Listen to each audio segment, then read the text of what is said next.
जादुई गाय और भोला। एक गांव में एक बच्चा भोला रहता था। वो इस दुनिया में अकेला था। उसके माता पिता का देहांत हो चुका था। वो अपना ज़्यादा समय शिवजी के मंदिर में बिताता था। उसकी यदि कोई मदद करता तो वह कहता उसे मदद नहीं चाहिए।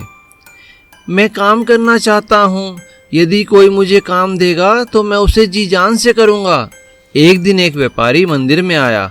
व्यापारी को भोला पर तरस आया तो उसने भोला को कुछ पैसे देना चाहे। ये लो बेटा, इस पैसे से कुछ काम शुरू करो। नहीं जी, मुझे आप काम दीजिए, मैं पैसे नहीं लूँगा। ठीक है, तो तुम मेरा एक काम करो। मैंने सुना है कि मेरे घर के बाहर पेड़ पर कोई भूत रहता है। अगर तुम उसके नीचे एक रात गुजार लो तो मैं तुम्हें पैसे दूंगा। ठीक है, मैं आज रात आपके घर के बाहर ही सोऊंगा।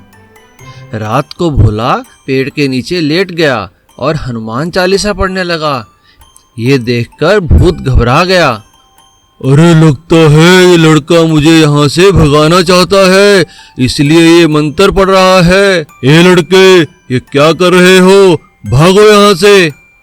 नहीं, मैं कुछ जरूरी काम से यहाँ आया हूँ और पूरा करके ही यहाँ से जाऊंगा। देखो, मेरी बात मान जाओ। नहीं। देखो लड़के, देखो, मुझे यहाँ से मत भगाओ, मैं तुझे इसके बदले एक गाय दूंगा। ठीक है, तुम कहते हो तो तुम्हें यहाँ से नहीं भगाऊंगा। ये लो गाय। सुबह होने पर भोला व्यापारी से पैसे लेकर वहाँ से चला गया। उसने गाय को मंदिर के बाहर खड़ा किया, जाकर शिवजी पर जल चढ़ाया और बाहर वापस आकर गाय को प्रसाद खिलाया और उसकी पीठ पर हाथ फेरा। भोला के हाथ फेरते ही गाय ने उसे एक सोने का सिक्का दिया। ओ, अब समझा, ये तो जादुई गाय है। भोला उस गाय को अपने घर ले गया और उसकी सेवा करने लगा। भोला, तुम्हारे पास जो पैसे हैं उनसे तुम एक साइकिल ले लो और गाय का दूध बेचकर व्यापार शुरू करो। भोला ने वैसा ही किया। उसने गाय का दूध बेचना शुरू किया और जब किसी को मदद की जरूरत पड़ती तो वो गाय की पीठ पर हाथ फेरता और गाय उसे सोने का सिक्का देती। वो उन सिक्कों से औरों की मदद करता। सीख, हमें मेहनत और अच्छाई को ही अपना आधार बनाना चाहिए। चमत्कारी गाय। एक गांव में रामू और माला करके पति पत्नी रहते थे। उनका एक बेटा था शरद और एक बेटी थी स्वप्ना। रामू के पास एक गाय भी थी जिसका दूध बेचकर वह अपने घर का पालन पोषण करता था।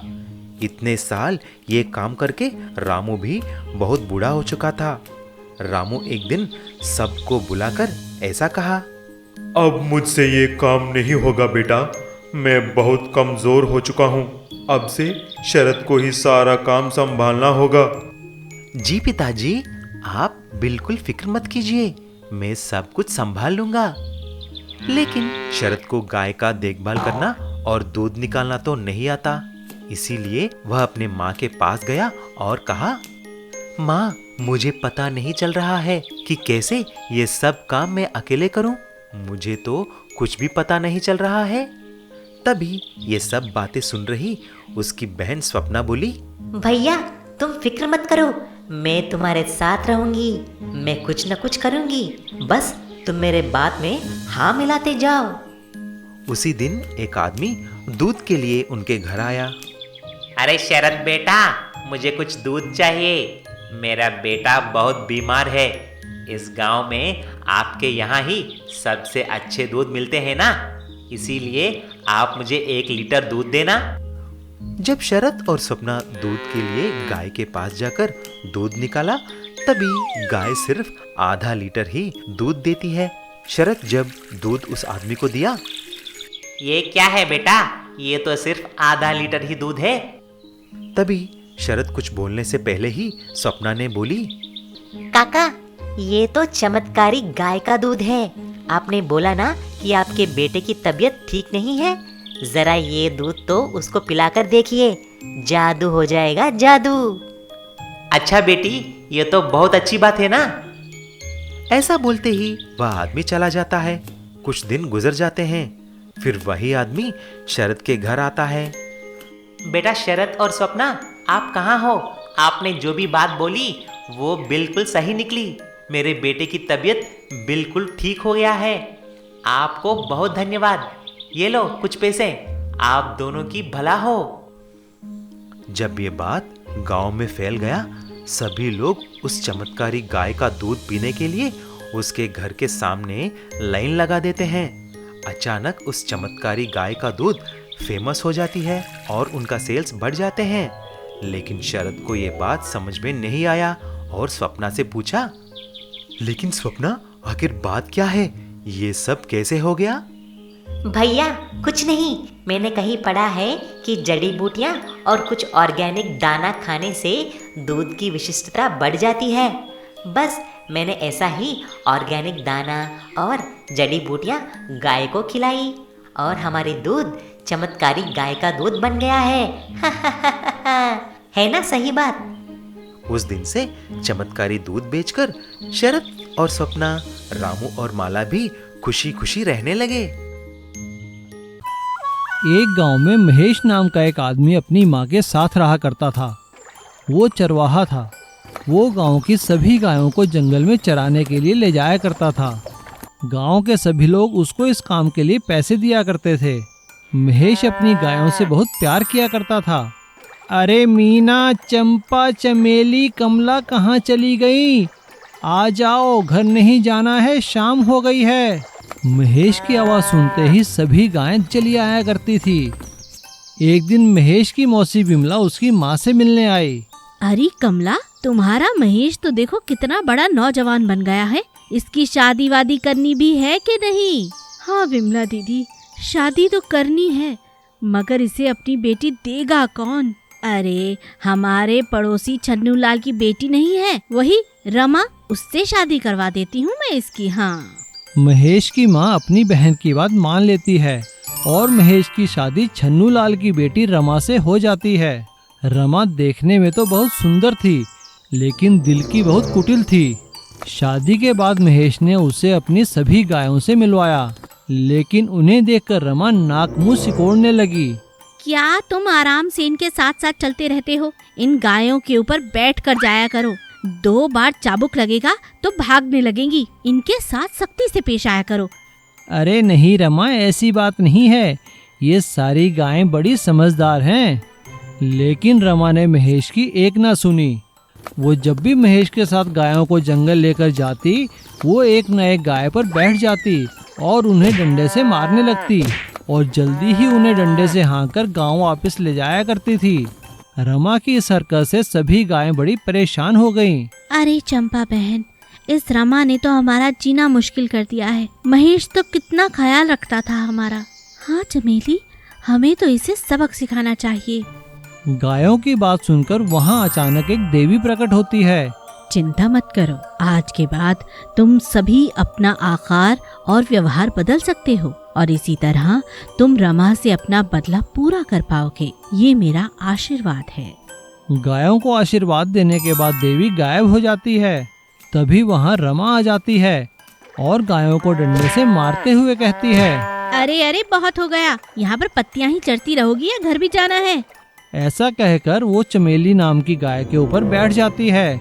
लेकिन गांव के रास्ते में जैसे ही सूखा तालाब आता है, वैसे ही वहां पर चमेली अपना आकार बदलकर बहुत छोटा कर लेती है। चमेली के एकदम छोटा होते ही रमा उसके ऊपर से गिर जाती है। तभी अचानक पीछे से चंपा नाम की गाय अपने सींगों को बड़ा कर लेती है और वो रमा को उठाकर एक ऊंचे पेड़ के ऊपर टांग देती है। पेड़ के ऊपर टंगने के बाद रमा जोर जोर से चिल्लाने लगती है। रमा की आवाज सुनकर महेश वहां आ जाता है। महेश अपनी गायों से रमा को नीचे उतारने के लिए कहता है। चंपा अपने सींग फिर से लंबे कर कर रमा को पेड़ से नीचे उतार लेती है। नीचे उतरते ही रमा सभी गायों के आगे हाथ जोड़ती है और सबसे माफी मांगती है कि वो उन्हें दोबारा कभी तंग नहीं करेगी। और महेश अपनी माँ और रमा के साथ फिर से अपनी गायों के साथ खुशी खुशी रहने लगता है। जादुई गाय। एक गवाला था मोहन। उसके पास एक गाय थी। सारा दिन मोहन अपनी गाय के साथ रहता, उसका दूध बेचता और अपना घर चलाता। मोहन का एक छोटा भाई था जो पढ़ने लिखने में बहुत होशियार था। और उसकी स्कूल की पढ़ाई पूरी हो चुकी थी। मोहन भाई, मुझे शहर जाकर और पढ़ाई करनी है। हाँ हाँ, क्यों नहीं, तुम कुछ दिन आराम करो, फिर शहर जाकर तुम्हारा दाखिला करवा दूंगा। ठीक है भाई। मोहन ने अपने भाई को शहर जाने से इसलिए रोका क्योंकि मोहन के पास पैसे नहीं थे। बेचारा मोहन तो बड़ी मुश्किल से घर चला रहा था। तभी मोहन के दिमाग में एक ख्याल आया, अगर मैं अपनी गाय बेचूं तो इससे पैसे मिलेंगे और मेरे पास जो सोने के सिक्के हैं उन्हें भी बेच आता हूँ। मोहन ने गाय पर कुछ सामान और सोने के सिक्के रखे और चल पड़ा साहूकार के पास।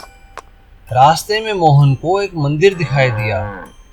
चलकर भगवान से आशीर्वाद ले लेता हूँ। मोहन मंदिर में माथा टेकने गया। तभी एक सेठ की नजर गाय पर पड़ी।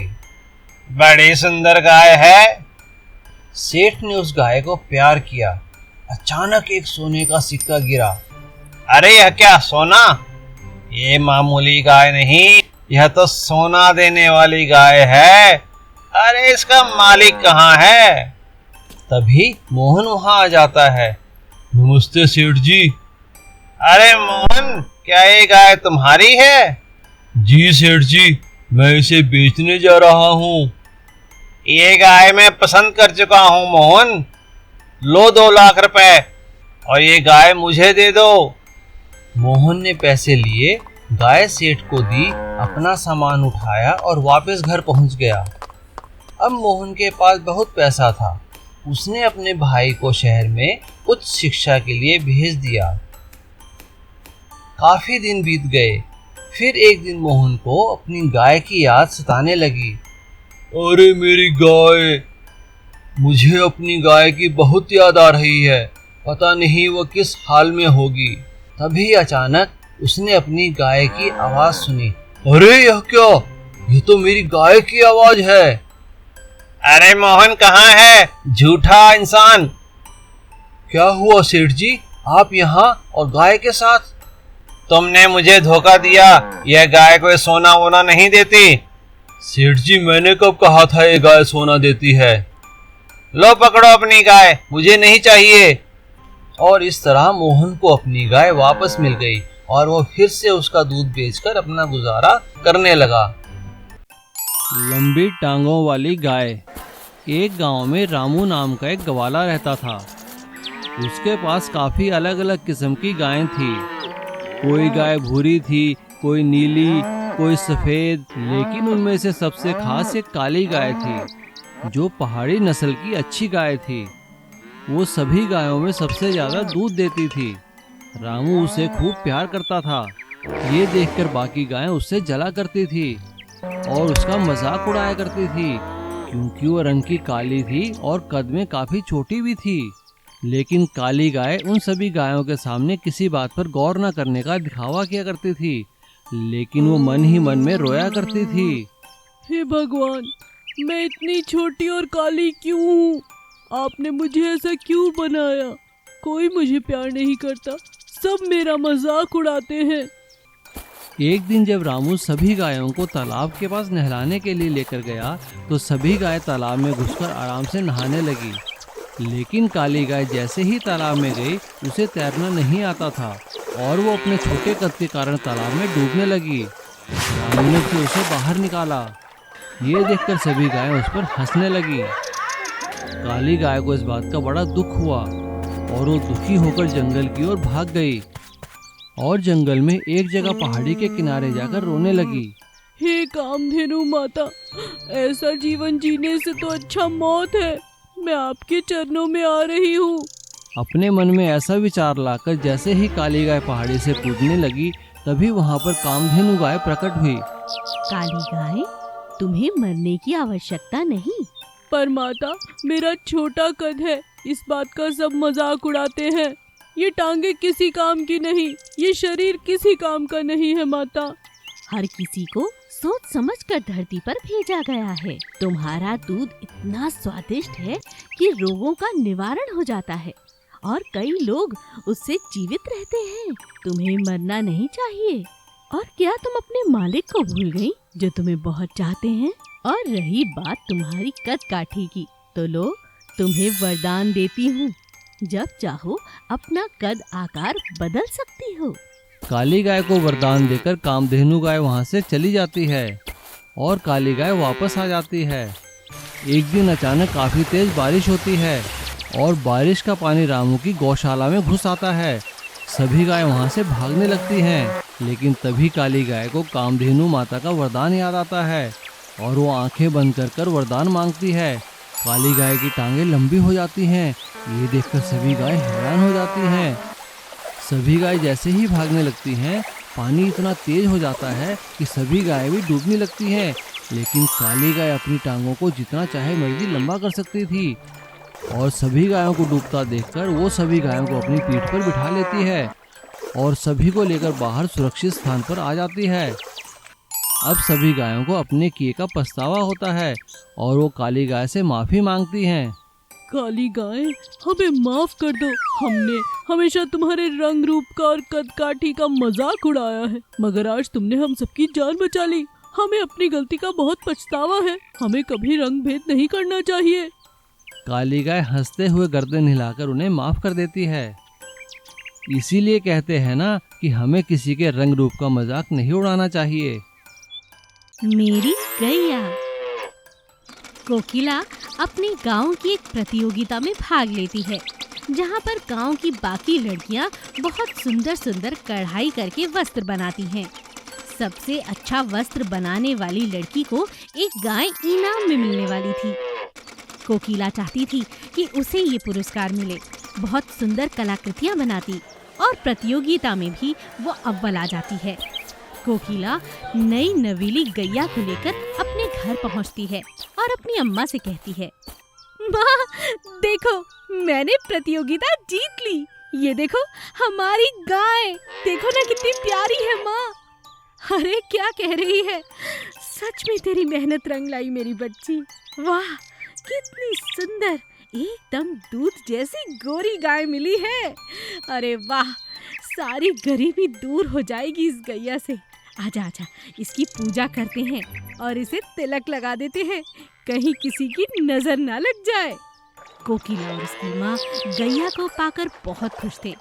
गैया मिलने से उन्हें पूरी उम्मीद थी कि अब वो दूध बेचकर एक अच्छा व्यापार शुरू कर सकती हैं। लेकिन कोकिला का गैया को जीत जाना कई लोगों को बर्दाश्त नहीं हुआ। पड़ोस में रहने वाली श्यामा को इस बात से बहुत चिढ़ थी। ये कोकिला अपने आप को समझती क्या है? मैंने भी तो मेहनत की थी, इतनी प्यारी फ्रॉक बनाई थी, मगर उस सरपंच ने इनाम दे दिया इस कोकिला को। और ये गैया, देखती हूँ ये इसके पास कैसे रहती है। आज रात को इसे चुरा लूंगी और अम्मा इसे कल जाकर शहर में बेच देना। देखते हैं इस कोकिला के दिन कैसे फिरते हैं। कोकिला अपनी गैया को पाकर इतनी खुश थी कि उसकी खुशी का ठिकाना ना था। उसने लाड प्यार में अपनी गैया के पैरों पर अपनी मनपसंद नील पॉलिश लगा दी और अपनी गैया से सो जाने के लिए कहा। कोकिला और उसकी माँ गैया को आंगन में सुलाकर सोने चले जाते हैं और उधर श्यामा मौका पाकर उनकी गाय को चुरा लेती है। सुबह उठकर कोकिला हैरान रह जाती है जब उसे अपनी गैया नहीं मिलती। माँ, माँ हमारी गैया कहाँ गई? माँ उठो, देखो कोई नहीं दिख रहा है। कोकिला और उसकी माँ पूरे गांव का चक्कर लगाते हैं, लेकिन उसे गैया नहीं मिलती। अचानक उसे गाय के पैरों के निशान श्यामा के घर की तरफ नजर आते हैं। वो जब श्यामा के घर जाती है तो देखती है कि वहाँ पर एक भूरे रंग की गाय खड़ी है। गाय जोर जोर से आवाजें लगाने लगती है और कोकिला को लगता है कि ये उसी की गाय है, मगर रंग बदला हुआ होने के कारण कोकिला बहुत हैरान थी। तभी कोकिला को याद आता है कि उसने अपनी गाय के पैरों में नेल पॉलिश लगाई थी। वो ध्यान से देखती है तो गैया के पैरों में नेल पॉलिश थी। वो समझ जाती है। वो एक बाल्टी पानी लेती है और गैया पे फेंक देती है। तभी श्यामा भागती हुई आती है। क्या कर रही हो? हमारे आंगन में कैसे आई तुम? इतने में गैया के शरीर से पानी गिरने लगता है और वो भी रंगीन। धीरे धीरे गैया का रंग एकदम सफेद हो जाता है और सारी बात सबको समझ में आ जाती है। श्यामा बहुत शर्मिंदा होती है। श्यामा को अपनी गलती का बहुत पछतावा होता है। वो उससे माफी मांगती है और कोकिला भी उसे हंसी खुशी माफ कर देती है और अपनी गैया लेकर फिर से घर लौट आती है और खुशी खुशी रहने लगती है। गाय का मिट्टी का घर। गोकुल गोकुलपुर में अपने माता पिता के साथ रहता था। उसके पिता गवाले थे। वो रोज गायों से दूध निकालकर शहर में जाकर बेचा करते थे। उनकी गायों के दूध की सभी तारीफ किया करते थे। गोकुल भी अपने माता पिता के साथ काम में हाथ बटाया करता था। सब कुछ ठीक चल रहा था। पूरा परिवार खुशहाली से रह रहा था। लेकिन एक से आते हुए गोकुल के पिता का एक्सीडेंट हो जाता है और उस एक्सीडेंट में वो मारे जाते हैं। गोकुल और उसकी माँ का रो रो कर बहुत बुरा हाल था। अपनी माँ को रोता देखकर गोकुल कहता है, माँ, माँ, तुम ऐसे क्यों रो रही हो? क्या करूं बेटा, अब हमारा क्या होगा? तेरे पिताजी चले गए, अब हमें कौन संभालेगा बेटा? माँ, तुम रोना बंद करो, सब ठीक हो जाएगा। मैं संभालूंगा। मैं शहर जाकर दूध बेचूंगा। अगले दिन जैसे ही गोकुल और उसकी माँ गायों से दूध दूहने लगते हैं, तभी गांव का जमींदार वहां आता है। गोकुल की माँ जमींदार से पूछती है, नमस्ते सेठ जी, कहिए कैसे आना हुआ? कमला, तुम्हारे पति ने मुझसे कर्जा लिया था, अब वो तो नहीं रहा, तो कर्ज वसूलने के लिए मैंने तुम्हारी सारी जमीन जायदाद और गायों पर कब्जा कर लिया है। अब तुम लोग यहाँ नहीं रह सकते। मैं इन्हें बेचकर अपना कर्ज पूरा करूँगा। नहीं नहीं सेठ जी, ये आप क्या कह रहे हैं? हम कहाँ जाएंगे? इतना कर्जा नहीं नहीं, ये नहीं हो सकता सेठ जी। दोनों माँ बेटा बहुत हाथ जोड़ते हैं, लेकिन जमींदार नहीं सुनता। वो उनकी गायों और जमीन जायदाद पर कब्जा कर लेता है और उन्हें वहां से निकाल देता है। दोनों माँ बेटा एक छोटी सी झोपड़ी में रहने लगते हैं और आसपास के गांवों में मेहनत मजदूरी करने लगते हैं। एक दिन जब गोकुल पड़ोस के गांव से मजदूरी कर कर वापस आ रहा था, तभी उसे एक छोटी सी गाय दिखाई दी जो बारिश में भीग रही थी। गोकुल को उसे देखकर बहुत दया आई। वो उसे अपने साथ अपने घर ले गया। गोकुल गाय के लिए एक छोटा सा मिट्टी का घर बना देता है। कई दिन लगातार बारिश होती रहती है, लेकिन गोकुल गाय की सेवा करता है और उसे मिट्टी के घर में रखकर बारिश से बचाता है। जब बारिश रुकती है तो दोनों माँ बेटा हैरान हो जाते हैं कि गाय के मिट्टी के घर की जगह एक बहुत बड़ा सोने का महल था। जब वो दोनों हैरान होकर वहां आते हैं तो गाय उनसे कहती है, गोकुल, मैं कामधेनु गाय हूँ। तुमने मेरा बहुत ख्याल रखा। इस मिट्टी के घर को मैं सोने के घर में बदल रही हूँ। इस घर के अंदर पड़ा हुआ सोना तुम्हारे बहुत काम आएगा। ऐसा कहते ही गाय वहां से गायब हो जाती है। महल के अंदर बहुत सारा सोना पड़ा था। वे दोनों सोना बेचकर बहुत सारी गायें खरीदते हैं और फिर से दूध का कारोबार शुरू करते हैं और खुशी खुशी रहने लगते हैं। विशाल गाय बांस का घर। जग्गू सोनपुर में रहने वाला गरीब चरवाहा था। वो गांव के लोगों की गाय और भैंसों को जंगल में ले जाकर चराया करता था। वो गायों का बहुत ध्यान रखता था और उनसे बहुत प्यार भी करता था। उसकी हरकतें देखकर सभी लोग उसका मजाक उड़ाया करते थे। एक दिन उसकी माँ ने उससे कहा, अरे मूर्ख जग्गू, तुझे समझ में नहीं आता क्या? हर कोई तेरा मजाक उड़ा रहा है और तू जब देखो इनकी बातों में आ जाता है। कब तक यूं जोकर बन के सबको हंसाएगा? हाँ, अब तो बड़ा हो गया है, थोड़ी समझदारी से काम ले, नहीं तो यूं ही जग हंसाई होती रहेगी। लेकिन वो लोगों को अपनी हरकतों के कारण हंसता हुआ देखकर हमेशा खुश होता था और कहता था, माँ, मैं किसी को हंसा ही रहा हूँ ना, दुखी नहीं कर रहा। एक दिन वो सभी गाय और भैंसों को गांव के पास की चूना भट्टी पर ले गया और उसने सभी भैंसों के ऊपर चूना लगा दिया और कहने लगा, लो भैंस भैया, अब तुम भी बिल्कुल सफेद गाय मैया बन गई हो। अब तुम्हें कोई काली कलूटी नहीं कहेगा। शाम को जब वो वापस गांव आया तो जमींदार ने उससे पूछा, अरे जग्गू, भैंसें कहाँ गई? मालिक, मैंने भैंसों को भी सफेद कर दिया है, अब वो भी गाय हो गई हैं। ये सुनकर सभी लोग हंसने लगे। भाई वाह जग्गू जी महाराज, क्या न्याय किया है आपने। ऐसा न्याय तो कोई आपके जैसा महापुरुष ही कर सकता है। जमींदार को उसके ऊपर बहुत दया आई और उन्होंने उसे एक गाय देते हुए कहा, जग्गू ये तुम्हारी गाय है, इसके साथ तुम जो चाहे कर सकते हो, लेकिन तुम्हें उसके साथ साथ हमारी गाय भैंसों का भी ध्यान रखना है। जी मालिक। अगले दिन वो जंगल में चराते समय अपनी गाय को पेड़ पर चढ़ाने की कोशिश करने लगा और कहने लगा, गाय मैया तू इतनी छोटी है, तू पत्ते कैसे खाएगी? जल्दी से पेड़ पर चढ़ना सीख ले और पत्ते खा। उसका ये भोलापन देखकर वहां बैठे एक साधु ने उसकी गाय को वरदान दे दिया कि उसकी गाय दिन पर दिन बड़ी होती जाएगी और इतनी बड़ी हो जाएगी कि वो खड़े खड़े ही बड़े पेड़ से पत्ते खाने लगेगी। जग्गू अपनी गाय को लेकर घर आ गया। अब उसकी गाय दिन पर दिन बड़ी होती गई और उसकी गौशाला छोटी होती गई। एक दिन गाय इतनी बड़ी हो गई कि उसके कारण उसकी गौशाला टूट गई। अब जग्गू ने सोचा कि वो क्या करे। तभी उसे एक आइडिया आया और उसने अपनी गाय के लिए बांस की गौशाला बनाई, जिसे वो रोज गाय के हिसाब से उसके साइज के हिसाब से खोलकर बना देता।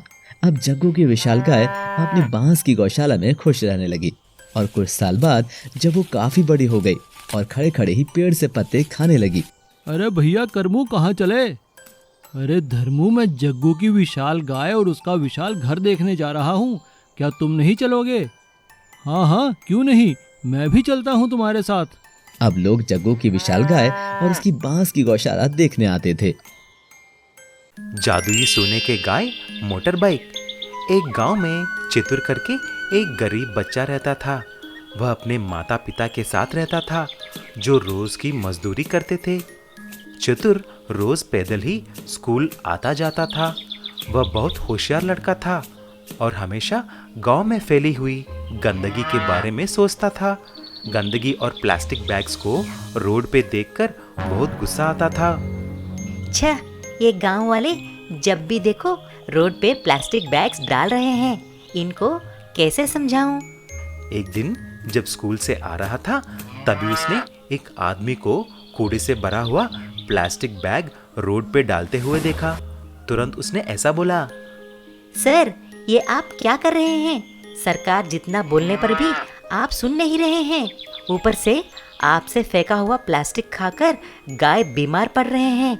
कितने गाय मर रहे हैं मालूम है? नालायक, तुमको खाने के लिए तो कुछ नहीं है, लेकिन गाय के खाने के बारे में सोच रहा है।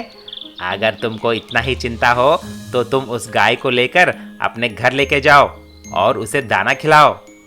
ऐसा बोलते ही चतुर उस गाय को घर लेके जाता है और उसके माता पिता को सारी बात बोलता है। तभी उसके माँ ने बोली, बेटा, हम रोज की कूली करने वाले हैं। हम इस गाय को चारा और दाना कैसे लेके आएंगे? तुम इसकी चिंता मत करो माँ, मैं रोज स्कूल से आते वक्त जंगल में जाकर इसको कुछ न कुछ दाना लेके आऊंगा। ऐसा ही चतुर 1 महीने तक उस गाय को दाना और चारा स्कूल से आते वक्त लेके आता था। एक दिन अचानक वह गाय एक सोने की गाय की तरह बदल जाती है। चतुर दंग रह जाता है। फिर उस गाय ने बोली, चतुर, इस गांव में कई गाय हैं जो प्लास्टिक खाकर मर रहे हैं, लेकिन तुम एक भले इंसान निकले और मुझे बचाया है। बोलो, तुमको क्या चाहिए? अरे वाह, ये तो चमत्कार है। हम गरीब हैं, इसीलिए हमें कुछ सोना और हीरे चाहिए ताकि हम आराम से जी सकें। तुरंत उस जादू सोने के गाय के मुंह से हीरे निकलने लगे और पीछे से सोने के सिक्के गिरने लगे। चतुर की माँ और पिता ये देखकर बहुत खुश हो गए। उस जादुई गाय को धन्यवाद बोलते हैं। अब बोलो चतुर, तुमको और क्या चाहिए? मैं हर रोज पैदल ही स्कूल जा रहा हूँ, मुझे एक जादुई मोटर बाइक चाहिए।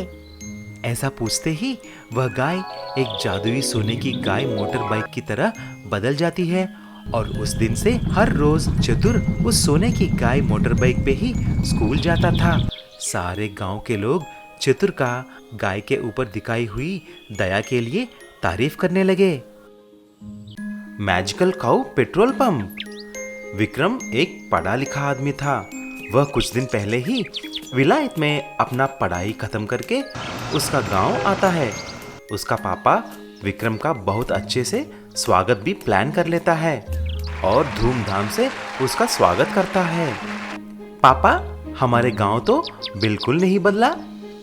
हाँ बेटा, इस गांव का कुछ नहीं हो सकता। ऐसा मत बोलो पापा, अभी मैं आ गया हूं ना, मैं कुछ ना कुछ करूंगा। क्यों रे? विलायत में पढ़ाया है कि तुम इस गांव में रहकर सेवा करने के लिए क्या? चुपचाप शहर जाकर कुछ अच्छी नौकरी ढूंढ लेना। मुझे एक मौका दीजिए पापा, और वैसे भी मैं नौकरी करने के लिए तैयार हूँ, लेकिन उससे पहले कुछ अच्छा काम करने दो। ऐसा बोलकर विक्रम गांव में जा रहा था कि इतने में कुछ लोगों को एक ट्रैक्टर को धक्का मारते हुए देखता है। भाई, आप क्यों इस ट्रैक्टर को धक्का मार रहे हैं? अरे कुछ नहीं विक्रम बाबू, इसमें डीजल खत्म हो गया है। हम इसे पेट्रोल बंक तक धक्का मार के ले जा रहे हैं। हमारे गांव में पेट्रोल बंक नहीं है ना।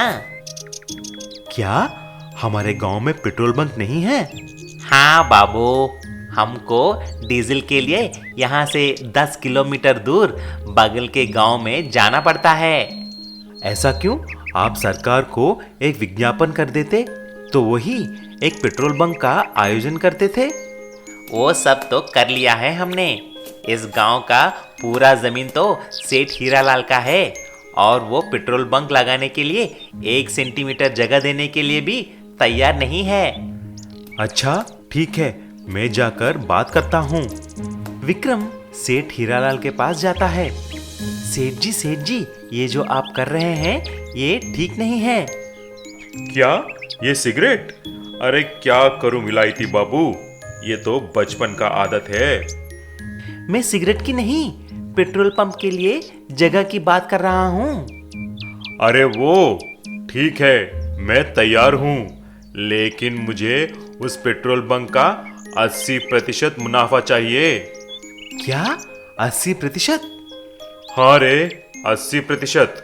मेरा भूमि है तो मैं जितना चाहूं देना ही पड़ेगा।